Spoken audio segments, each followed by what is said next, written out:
Runners like you and I, we're always being told how important it is to strengthen our glutes and work on our core. But if there's one muscle group that we really can't afford to neglect, it's our hamstrings. So in today's video, I want to show you 3 exercises you can do straight away to start strengthening those hamstrings. Okay, let's get straight into it. So to begin with, all you need is a box, or this could be a kitchen chair or anything of this kind of height. Roughly knee height is about right. And I'm going to get you to start out lying down on your back. From here, if this is roughly 90 degrees at the knee, I want to try and focus on keeping an angle at the knee which looks slightly more like kind of 120, 130 degrees. This position with both heels on the box is our start position, keeping that angle at the knee. And from this position, I want you to focus on pulling your heels back towards your butt. Now, you're not going to be able to move the box, but it should feel like you're trying to flip the box over. So trying to kind of flip it this way. Obviously, I don't want you to flip the box or the chair over. But pulling in that direction as you lift your hips up into the air forces you to really focus the effort in on those hamstrings, those muscles at the back of the thigh there. Pulling in against the tension, or creating the tension against the box, really puts a lot of effort on those hamstrings. And holding this for 10 seconds is actually a lot harder than it looks. After 10 seconds, we'll come down and you're going to do 10 times 10-second holds. So again, up we go, another 10 seconds. It's important to maintain the little bit of a bend at the knee there. So again, I mentioned that 120, 130 degree angle. If you go into a more straight knee position, especially if you're hypermobile and you fully extend the knee, then coming up into a bridge here, it's going to be a lot less work for your hamstrings and put a lot more strain on your knee ligaments. That's not something we want. So once you get good at this, you can go from doing your double leg hamstring bridges, again, 10 times 10-second holds, and turn that into single leg hamstring bridges, which I do 5-second holds 10 times on each leg. So from here, you're going to come up on 2, lift one leg up, put all the effort on this grounded leg. And then after 5 seconds, you're going to other leg down.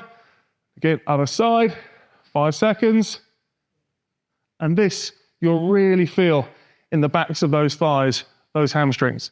Now, the way in which, as you're in the position there and you're putting the pressure into the box or the chair, but you're not moving, it's an isometric strengthening exercise. So the muscle's neither lengthening nor shortening, it's just increasing in tension and having to work harder. It's a great basic strengthening exercise, but to progress that, we can use a Swiss ball. Okay, so using a gym ball like this allows us to add a bit of movement. Now, lying on your back from here, let's get you putting your feet well and truly on the ball. It should feel like the ball is actually kind of around about the bottoms of your calves. Now, from there, elbows out to the side, hands on your rib cage. That's really just for stability. I want you to lift your hips up in the air, and I want you to focus on pulling your heels in towards your butt, and then slowly return out to the start position. In, then out. Keep hips high. You'll feel that you're having to work a little bit through your core now to stabilize the movement, because the ball obviously wobbles.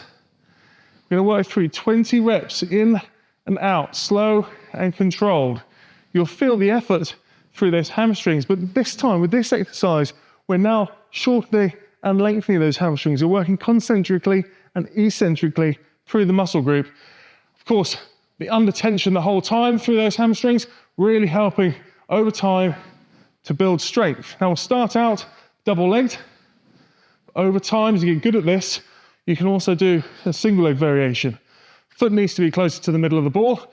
I generally go hands out to the side here for a bit more stability. Again, one knee up, and then from there, we're in and out. In and out, much harder. Work on 3 sets of 10 on each leg with these. Okay, look, if you're watching this to keep running pain-free, you're exactly the type of runner I created Bulletproof Runners for.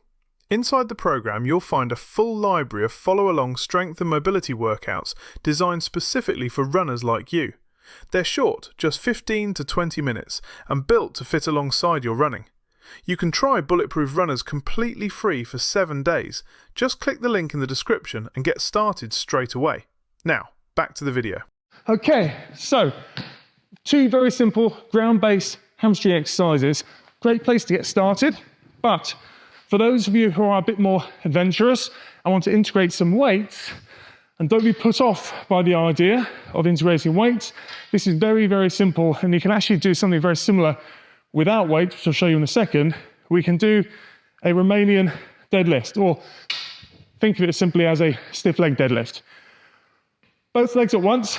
At first, we're going to just start out with the bar on your top 2 of your thighs, nice wide grip on the bar. From here, soft knees throughout. Back stays straight as you send your butt back towards the wall. Come down to the point where you feel a bit of a stretch in your hamstrings. Come back up, squeeze your butt. Down slow, slow, slow. It's a count of 3 seconds down, 1 second up. So 3, 2, 1, eccentrically, and then 1 second up to the top. Let me show you from side on. This should really highlight the importance of having a straight back and the hinge at the hip. From here, it's butt back, back straight, 3, 2, 1, and up. Down, down, down, and up. So double leg, you'll feel as you get to the bottom of the movement that those hamstrings are lengthening. You'll feel the stretch in those hamstrings. They're working hard eccentrically to control the weight forwards. And of course, we can add an extra dimension to that by going single leg. So, very straightforward. I'll show you side on again. From here, let's do this leg. We're going to come down slow, slow, slow, slow, slow, and then up. Again, hard to talk and balance, but you get the idea. Let's see if I can concentrate on this one. Slow, down, and up. There we go. From a front-on position, the big thing I really want to get across is the whole way in which, whether we're doing double leg or single leg, we're pulling the bar in towards your hips, okay? Keeping that connection between your bar and your thigh is really important. And just go as low as you control using those hamstrings. Now, what we don't want to see is any tendency as you come down to allow this to get away from your body. As soon as we allow the bar to get away from your body, it puts a lot more stress on your lower back, and that will not feel good, trust me. So, 3 sets of 15 double leg, or you can work 3 sets of 10 to 15 single leg as well on each leg. Up to you. If you want to try a weight-free, equipment-free version of that, we could simply look at something like a single leg arabesque. So I've shown you this in a number of recent videos. We're simply standing on one leg, keeping the knee soft, reaching forwards as we're reaching the other leg back, and come back up to our start point. Same idea. You'll feel a very similar stretch in terms of the back of the thigh and those hamstrings as you come down to the bottom of the movement. Eccentric control with those hamstrings, but without the added weight, we're working more on control than we are strength. Okay, hope that helps. Now, if you're interested in seeing a very quick and easy bodyweight exercise routine you can do to build strength into your running, check out the video right over here. And if you found this interesting, don't forget, hit the subscribe button, because these videos are all about helping you run strong and run injury-free. And I'll see you in the next one.